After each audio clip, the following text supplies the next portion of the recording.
من 22 شارع عبد الخالق ثروت هتقابلك عمارة فخمة جدا وجميلة في الشكل، عمارة فريدة. يلا بينا ندخل.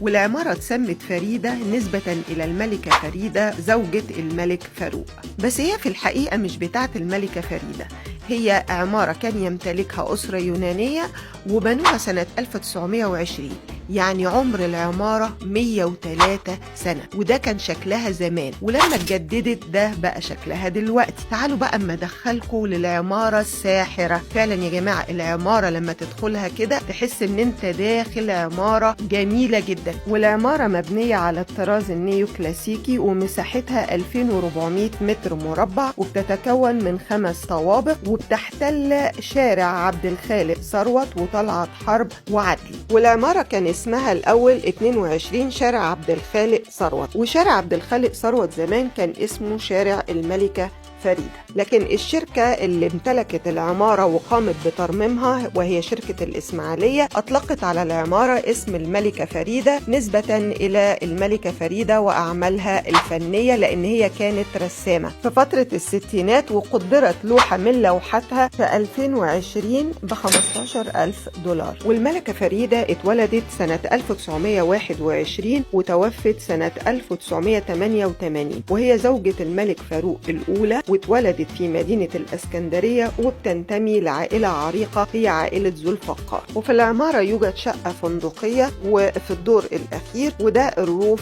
بتاع العمارة، وده منظر العمارة بالليل وهم منورينها. بصراحة هي جميلة جدا وعمارة رائعة في شارع عبد الخالق ثروت. يا رب تكون جولتي في عمارة فريدة عجبتكم، واشوفكم في جولات جديدة. باي باي.